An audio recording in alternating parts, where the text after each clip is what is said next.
So what do you actually do for Blizzard? What does the chief operating officer do?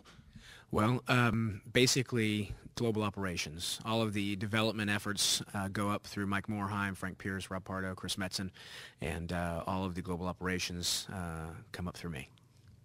Okay. So you were recently here at BlizzCon at a panel about the Warcraft movie. How's the search for a director going? Well, we're looking. Chris and I, together with the guys over at Legendary, have spoken with a number of directors and are still in the search. So I think progress is being made because we're starting to see who it is we like and maybe some of the things that we're looking for more clearly. We haven't picked yet, but I would say that it's not too far down the line. Okay, and how are you changing up sort of the internal structure of Blizzard for the movie? I mean, is there an entirely new department being sort of set aside to work specifically on it? Well, no, there's not a specific department, but much like our game development process, we have at a certain point we create what are called strike teams, and that strike team is kind of a cross-section of people throughout the company that help really focus in on how the game's progressing and gathering of the feedback and what have you. And so we'll have a strike team that is focused on the motion picture. Chris Metzen will be leading that.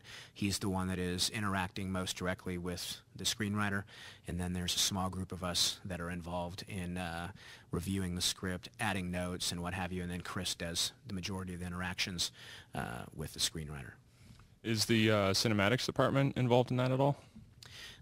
Two of the leaders from the cinematics team have been involved in those meetings, and they're part of the group that's adding notes and providing notes, I should say, on the scripts. Okay. So any plans on bringing any more Blizzard franchises to the big screen? Well, we would love to bring certain of the other franchises to the big screen. I think we're going to focus on this one first and see how things are progressing, and then we'll make some decisions moving forward. We hope that we'll be able to do that, and we hope that the relationship with Legendary is everything that we expect it to be, and that we'll be able to do that together with them. So what did you think at E3 this year? I didn't go. Okay. But I mean, the focus at Blizzard, I mean, clearly you're making larger announcements at your own events. Are we going to see a BlizzCon next year, or are we going to see even more Blizzard-specific events like the Worldwide Invitational in South Korea? Well, while I don't have specifics to give on when we're going to do BlizzCons or Worldwide Invitationals, I think it's absolutely something that you can count on that we'll be doing both of those. Whether we'll be doing them each year or staggered, don't know yet, but absolutely Blizzard will have Blizzard-focused events. Okay, so you just announced Wrath of the Lich King. Is it Lich King? Yes. Okay. How long do you see World of Warcraft running? I mean, it's got 9 million subscribers right now. What's the future look like? Well, we intend on supporting World of Warcraft for as long as people are continuing to play it. When you look at these types of games, if you look at some of the games that were earlier than World of Warcraft, whether it be EverQuest or Ultima Online, Dark Age of Camelot, some of those games are still running to this day, and the number of people maybe is a bit smaller. However, they're still going, and there's still large communities that are very excited about them. And so we're hoping that this will continue for quite a long time. We'll continue providing content for as long as it makes sense, and I think that will be for many years to come. Okay, and it's still going to be like an expansion pack a year, basically? That's absolutely the goal. If the game isn't ready, it won't be once a year. But the goal internally is once a year, and we're tracking, I think, pretty well against that.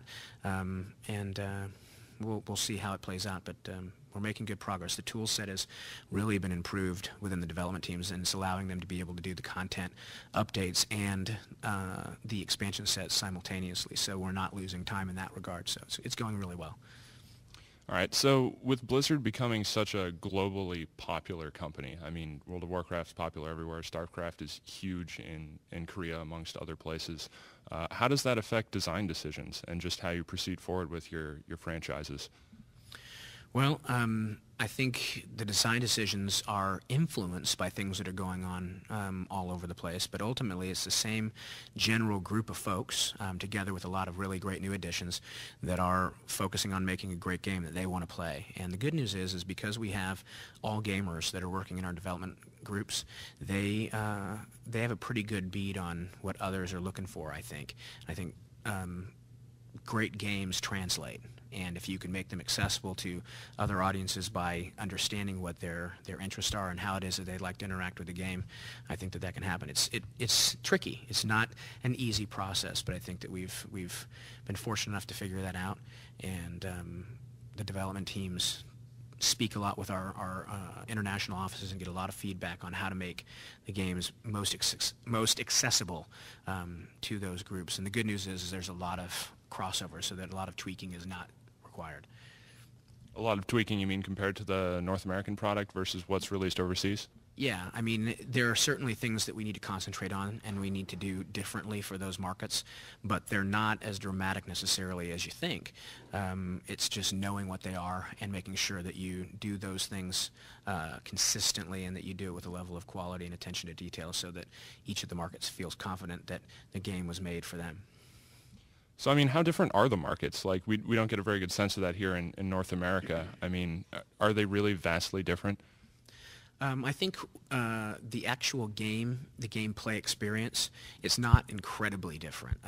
I think if you use Korean gamers as an example, they like fast-paced games traditionally, maybe slightly faster-paced and with a greater competitive edge to them than maybe their North American and European counterparts. However, I will say that I think that the North American and European counterparts are evolving to really dig the e-sport elements, the competitive elements more and more, and so the gap is I guess shrinking.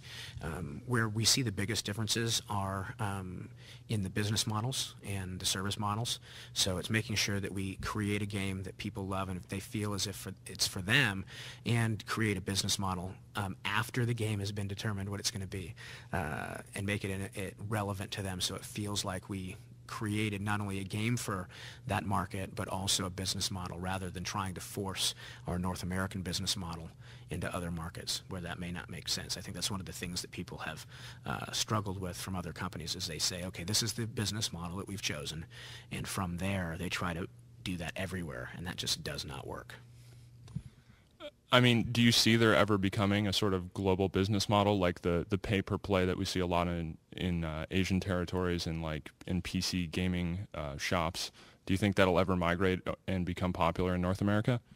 Don't know yet, but what I would say is that we will be very focused on making sure we understand each of the markets and doing what's most appropriate. If it all comes together and it's all one business model, well, that makes it a lot easier for us. But I don't know. I don't think it's going to happen anytime soon. I think that there will be differences, and that we'll have to be mindful of and implement those differences so that each market feels as if the product and the experience and the service and the pricing, etc., were made for them. All right, so I have to ask this because our fans won't stop emailing us, but or readers, I should say, fans of you. But what's going on with Diablo? Diablo. Well, it's obviously a very important franchise to us, and I would say that as with StarCraft and Warcraft, we will certainly get back to it at some point. We're focused very much on World of Warcraft, Wrath of the Lich King, and the content updates associated with World of Warcraft, as well as StarCraft 2. We do have some other things in development that we're not ready to talk about, but what I would say is that we love that franchise, and it's something that will get revisited at some point. Okay, yeah, a lot of people love that franchise. It's very popular. But so in terms of Battle.net for StarCraft 2, we've heard there are going to be a lot of changes with that, including the possibility of a subscription fee. Can you say anything about that? Well, I think one of the things I talked about earlier is that is business model. Well, business model at Blizzard doesn't come until late in the game. And what I mean by that is we focus on what the experience is, what the gameplay is, and what the overall kind of feature set is before we start talking about what the business model is. I know that there's a lot of speculation, and candidly, we just don't know yet how we're going to approach it. We're focusing on all the important stuff. And I think a lot of business people would say, oh, well, the important stuff is how we generate profit and revenue and this, that, and the other. And our feeling is that that's secondary. We need to focus on what the experience is, make sure that the gameplay is right, and then we wrap a business model around that. And so we're just not at that stage yet. But when we are, I promise we will let you know. And then in terms of Blizzard itself, what are the plans for the company? I mean, it's an amazingly successful company. I mean, you guys have to be making a lot of money at this point, I would assume. Are you planning on doing some massive expansions internally in terms of hiring, or are you trying to stay sort of at the same size? Well, we've had a huge amount of growth over the last number of years, specifically attributable to World of Warcraft. Before we launched in 2003, we had somewhere between 300 and 400 employees. Today, we have over 2,600.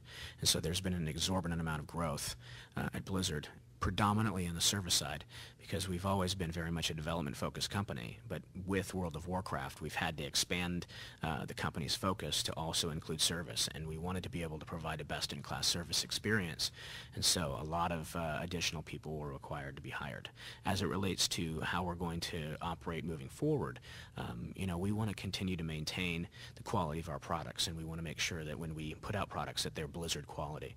And so I would not expect for us to start trying to go into a bunch of different business areas, but rather I would say that we're going to focus on what we know how to do to try to continue to improve upon that, to improve upon the service that we're providing, and to continue to try to lead in making great games. Okay, so does that mean we won't see any console games from Blizzard in the near future? It's not currently on our plans, but what I would say is that when we're making a game, much like a business model, we determine what is the best business model, or what's the best platform for the type of product that we're making. And so in the event that we come up with a idea on that we want to execute, and we want to create a game that everybody's excited about playing, and if we find that it's more appropriate on a console platform, then that's something that we would look at. It just happens that the games that we've really been passionate about and the ones that we really wanted to make and play have been most appropriate on PC, and so that's why you see it that way. All right, so what's the craziest thing you've seen at BlizzCon so far this year? Craziest thing at BlizzCon, I'd say the costumes. There's been, I think there was close to 100 different people that were part of the costume contest, and some of those were just unbelievable. And the dance contest also provided for a lot of laughs. Okay, I missed that, but I think we're out of time, so I appreciate your time. Thank you very much. Appreciate you covering us.